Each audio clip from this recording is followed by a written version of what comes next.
mamun tu kamana ganimbe ako minon na tugu nyumana kabo jamana ko kan kana anga jamana konnala o hamino jorobana sabu sobar kama mauna na do au jigi koro kaseka o barake aketugu nyumana sobar kama e chakade mi ka bara benimbe ka ako minon takabo jamana ko kan kana na ya anga jamana konnala kasoro basi fusi mako minon soro duguma sira fe jikan sira fe fukata se sanfe sirama wo ka bara benente o doroma ube transit barauke logistique manutention fukata se terrain fereli ani soko nyanaboli commerce général ube ni bela jene ke jamana infanta ani nani bela jene na o mamunu be ko o mako be so barkama maula obe se ka wiri ka u segere amdale ka fieno ube immeuble seku traoré la kati takasira la uni pharmacie luxe beauté Boubacar Keita o manja nyogona walma ni tamaka gele aw munuma obe se ka uto sigoro la ko wole nege juru sira la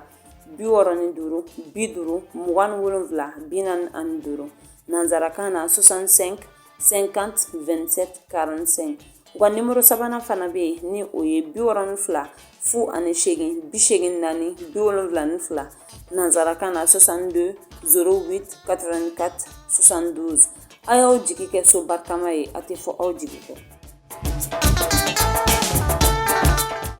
bi juma e juin kalo kile duru samba fla ne muga ani woro aw mun sogolin be aka jabaran so mandila hanka fuli baw bela jelen ka keni ako wakatu tuwe amba wala duniya ko ni ako kuna funu wakati sele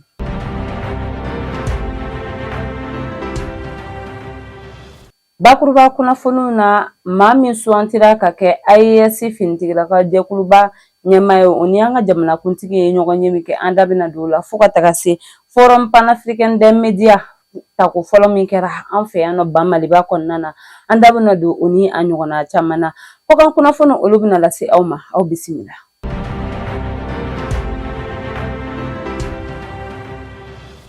kunu alamsa juin kalo kile nani samba flani muga ani woro hanka jamana kuntigi general d'armée Assimi Goïta ni general de brigade Maka Alassane Jarahe nyogonye ni ale mayemi ni asuantira kake IAC fintigira ka jekuluba nyema ye yasa ubese ka hakilina falen ke tukamina baramin kalfalembe ala ukani nyogonye konna la mi general de brigade Maka Alassane Jaraye aye akani sondia jira waye fulikan keren na se anka jamana nyemauma olumuni danaya takada aka kani joren ka kalfa ama aya jira fana kaleba don jorom kalfalen fleni ala femi nyinene ba fi abna sekuni adama yira bela jene ke yasa tukamina abese ka olawalia anka jamana nyemau yere ka mission dia ani jamana don ka ni misi wasa o kama wafana aye ajira ko ubna fero bela jene blase ka lakana sabati IAC jamana bela jene kono bambanci wala mi nyonya lendo ka dansiki ke ala ni fero ye fere munu ni ukelembe ka olu bla senka anka jamana konna la ni wakati na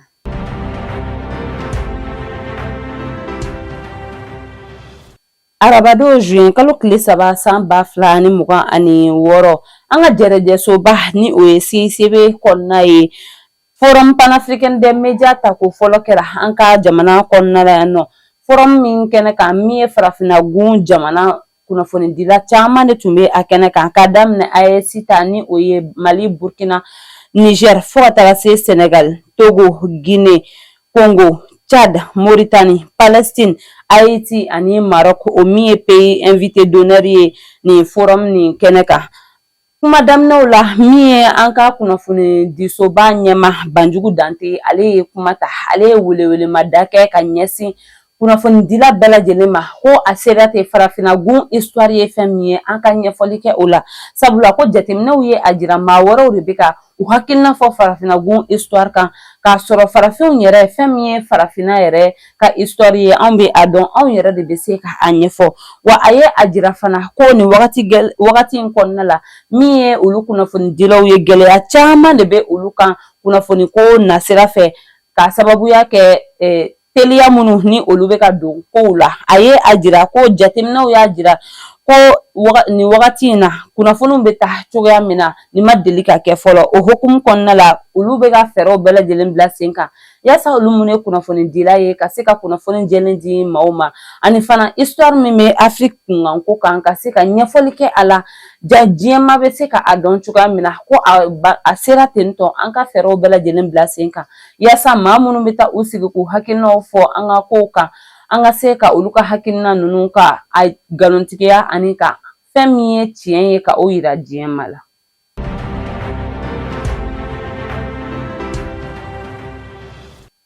Tarata don juin kalo tile 2 san 2026 colonel major Cɛmɔgɔ Kamara ni ale ye directeur général du service national des jeunes ye ale ye bolonɔbila kɛ sɛbɛn min ni o bɛ an ka sifinaka minnu ni olu kɛra fonctionnaire ye ni u bɛ ka u ka kalanw sɔrɔ an bɛ wagati min na ko bibi na centre d'instruction du service national des jeunes kɔnɔna la ni olu ye cohorte 7nan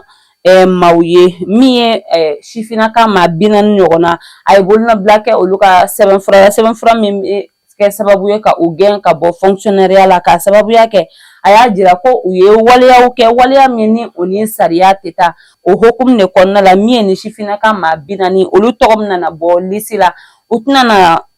kɛ fonctionnaire ye tuguni a ye ɲinini fana bɛ min ye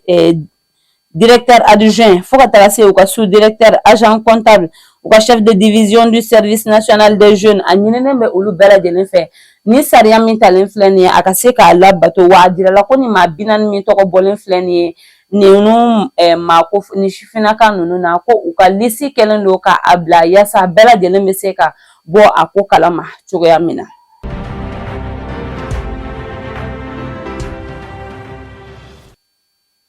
Lakana sabatili kama an ka jamana kɔnɔna la min ye an ka jamana ɲɛmaaw bɔra ka laseli kɛ kunu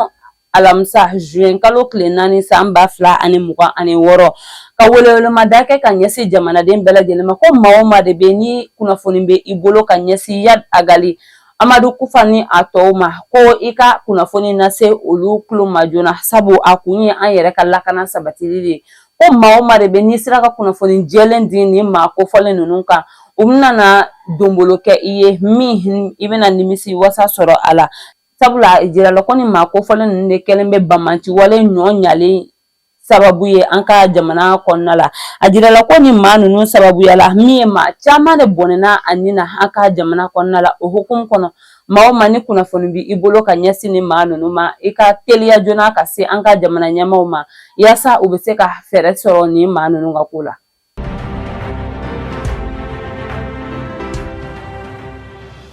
Ɲinan san 2026 kɔnɔna la an ka office central des stupéfiants ye tɛgɛ kɛ ɲɛnaminimafɛn ani fura kolon minnu na an ka jamana kɔnɔna la kunu alamisa juin kalo tile 4 san 2026 jongari la u ye fɛɛrɛ bila sen kan ka ni ɲɛnaminimafɛn ninnu ka olu jeni yaasa k'a jira jamanadenw na ko u bɛ ni ɲɛnaminimafɛn ni fura kolon minnu minɛ an ka jamana kɔnɔna la ko a tɛ kɛ dɔwɛrɛ ye a bɛ jeni sabula a kɔlɔlɔ ka bon kosɛbɛ an ka kɛnɛya ma a jirala ko min ye cocaïne kilo 5 o tun bɛ a la fo ka taga se fura tɔn 61 ni a kunkanfɛn o kun b'a la fo ka taga se shisha carton 5,000 ni 60 ɲɔgɔnna o fana tun bɛ a la min ye appareil shisha 1,000 ni kunkanfɛn fo ka taga se drogue tiɲɛnen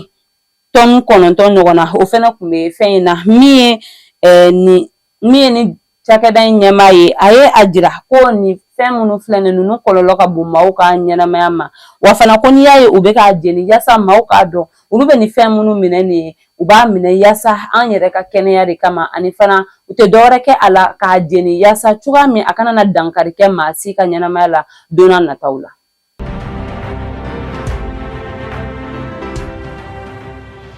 Arabado juin kalo tile 3 san 2026 Ɲoro du Sahel kaw ye u ka yɔrɔ dɔ tɔgɔ da Ala ma hinɛna an ka lakana minisiri kɔrɔ feu général d'armée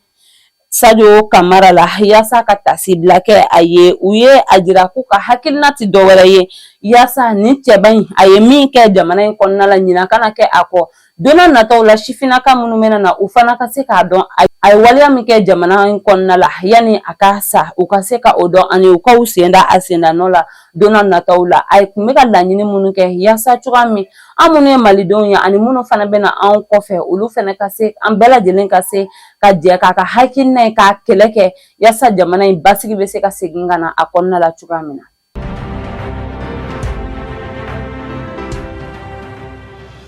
Mais kalo tile 7 ni a tile 8 tɛmɛnen min ye Mali ni Guinée jamana ɲɛmaw ye ɲɔgɔn ye kɛ ɲɔgɔn ye min kɔnɔna la u ye hakilina falen-falenw kɛ barrage ko kan n'a bɛ fɔ o ma ko barrage à but multiple de Fomi yaasa o bɛ se ka bila sen kan cogoya min jamana in fila bɛɛ lajɛlen ani maa minnu bɛ yen ni fleuve Niger bɛ se u ka jamana kɔnɔna la bɛɛ lajɛlen bɛ se k'a ko tɔnɔmabɔ cogoya min sabula barrage in bila kun tɛ dɔwɛrɛ sen kan kuranko fo ka taa se jiko ani an ka sɛnɛkɛla minnu bɛ yen ni olu mago bɛ ji fana na a bɛ se ka lafiya da lase olu ma cogoya min na ni kunnafoni bɔra an ka kuranko ni jiko minisiri de yɔrɔ la ka da minisiri ɲɔgɔn tɔw ni an ka jamana ɲɛmaa tulo kan mais kalo tile 29 san 2026 wa a ka fɔla a ye a jira fana ko u hakili la ko nin fɛn in bɛna na min kɛ a ka jugu ni o bɛɛ lajɛlen de sabula a bɛna na kɛ fɛn ye fɛn min bɛna lafiya lase Mali, Guinée ani jamana o jamana ni fleuve Niger ni a bɛ boli o kɔnɔna la a bɛna na lafiya da lase bɛɛ lajɛlen de ma kuranko jiko ani min ye an ka sɛnɛkɛlaw fana olu fana bɛna na a tɔnɔmabɔ.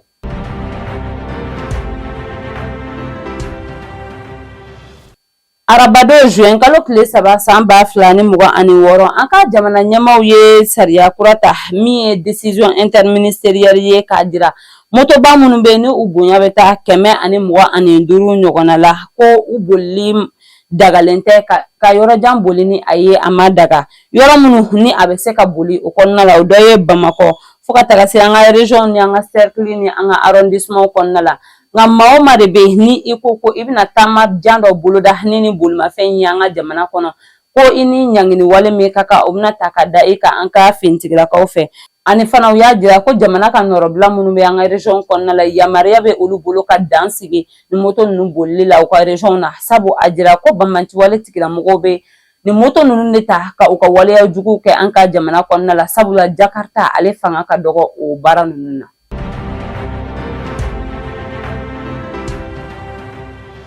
O b'an ta an ka kɔkan kunnafoniw na an bɛ taa Russie la mais kalo tile 18 tɛmɛnen min ye Russie ministre des affaires étrangères Sergei Lavrov ani a baarakɛɲɔgɔn Simeon Oyono Ange ni ale ye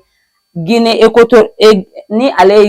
équatoriale ministre des affaires étrangères ye ani o ka ɲɔgɔn ye kɔnɔna la a ye a jira ko a sera ten farajɛlagun jamanaw k'u fanga farafinagun jamanaw ka banbanci wale ka o kɛlɛ sabula a y'a jira ko banbanci wale ɲɔ ɲalenba de don an bɛ wagati min na ko bibi na farafinagun kɔnɔna la a kɛra Sahara jamana ye a kɛra Sahel jamana ye ani fana a y'a jira ko don tɛmɛnenw na min ye CEDEAO tun ye a laɲini ka soldat 260 ɲɔgɔnna ka olu bila sen kan min nafolo kasabi kun bɛ taa i bɛ $2 ni a kunkanfɛn ma nka ko ni Mali, Burkina ni Niger bɔli ye CEDEAO kɔnɔna la o baara o ma se ka kɛ wa a ye a jira fana ko farajɛlagun minnu b'a fɛ k'u fanga farafinagun kan o k'a sɔrɔ u ni farafinagun jamanaw ye sigi ka fɔ kɛ ka bɛn kɛ fɔ la sabu a baara kan ka kɛ bonya ni karama ni yɛrɛma hɔrɔnya fana kɔnɔna la.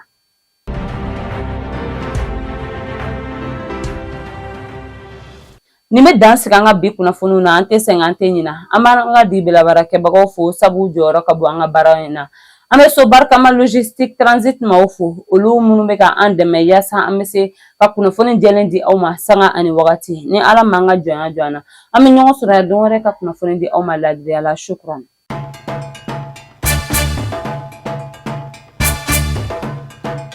Sobarikama. Sobarikama est une entreprise de transit, transport, logistique, manutention et commerce général en import qu'en export sur toute l'étendue du territoire national. Nous avons des partenaires aussi en Chine. Notre direction se trouve à Amdalaï, immeuble Sekou Traoré, sur la route de Kati, non loin de la pharmacie Lixiboté, Bouakar Keita. Notre mission est la satisfaction de nos clients. Pour toute autre information, vous pouvez nous contacter sur les numéros suivants: 62 08 84 72 ou encore 65 50 27 45. Le compte Gmail c'est sobbarikama@gmail.com.